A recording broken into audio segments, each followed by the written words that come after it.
হযরত ইউনূস আলাইহিস সালামের যে ঘটনাটি আমরা পড়েছি সেটি হচ্ছে হযরত ইউনূস আলাইহিস সালামকে যখন মাছের পেটে আল্লাহ তাআলা রক্ষা করেছিলেন সেটি আমরা কিন্তু সবাই জানি।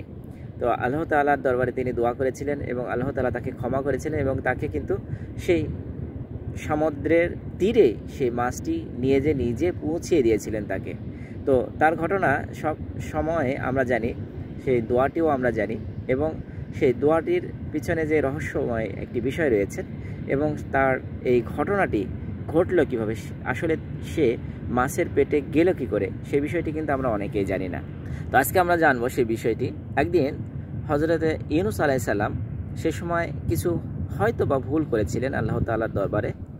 তো মানুষ মাত্রই ভুল, তিনি একমাত্র আমাদের নবী করিম সাল্লাল্লাহু আলাইহি সাল্লাম আল্লাহ তাআলার দরবারে আল্লাহ তাআলা তার হার্ট সার্জারি করেছিলেন জিবরাইল আলাইহিস সালামের মাধ্যমে, একেবারে পরিষ্কার করে দিয়েছিলেন, তার দ্বারাই কোনো গুনাহ কাজ হয়নি। বাকি যত পয়গম্বর এসেছেন তারাও ভুল ত্রুটি করেছেন আল্লাহ তাআলার দরবারে, কিন্তু ক্ষমা চেয়েছেন, আল্লাহ তাআলা তাদেরকে ক্ষমা করেছেন এবং নিষ্পাপ হিসেবে তাদেরকে গণ্য করেছেন এবং নিষ্পাপ হিসেবে আল্লাহ তাআলা নিজেই তাদেরকে সার্টিফাইড করেছেন। তো তারপরে যখন তিনি কোনো না কোনো অপরাধের সাথে জড়িত ছিলেন বা জড়িত হয়ে গেছিলেন, তার দ্বারা ভুলবশত হয়েছেন, এরকম হবে হয়তোবা, তো তিনি একসময়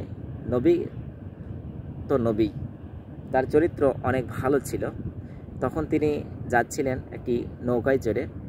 তো সেখানে নৌকাতে এরকম পরিমাণ লোক উঠে যায় যে একজন লোক বেশি হয়ে গেছে। তখন নৌকার সঙ্গীরা যারা ছিলেন ইউনূস আলাইহিস সালামের সাথে অনেক লোকই ছিলেন, তাদের ধর্ম অবলম্বী লোক ছিলেন বা তাদের ধর্মের ছিলেন বা অন্য ধর্মের ছিলেন, তারা সবাই মিলে যে একজন লোক কাউকে এই সাগরের মাঝখানে নেমে পড়তে হবে, না হলে সবগুলো লোক মারা যাবে।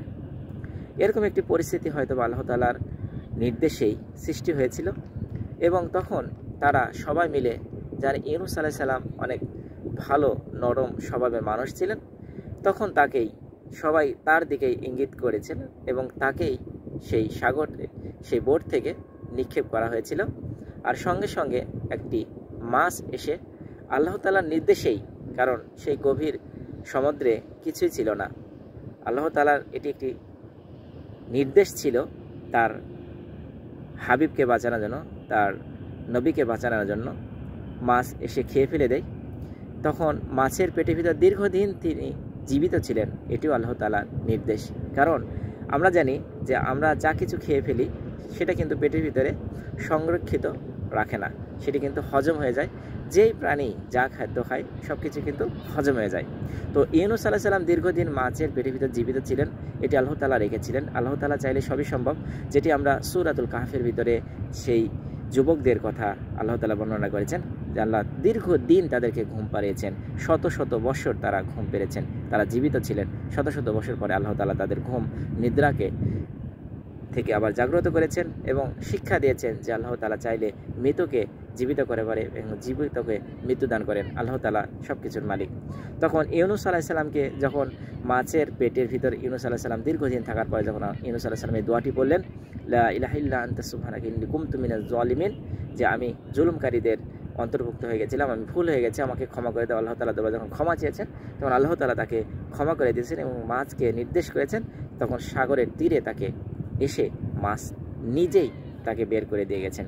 সুবহানাল্লাহ, আল্লাহ তাআলা চাইলে সবই সম্ভব। আমাদের ঈমান যদি মজবুত হয়, আমল যদি মজবুত হয়, অবশ্যই আল্লাহ তাআলা আমাদের পাশে থাকবেন ইনশাআল্লাহ।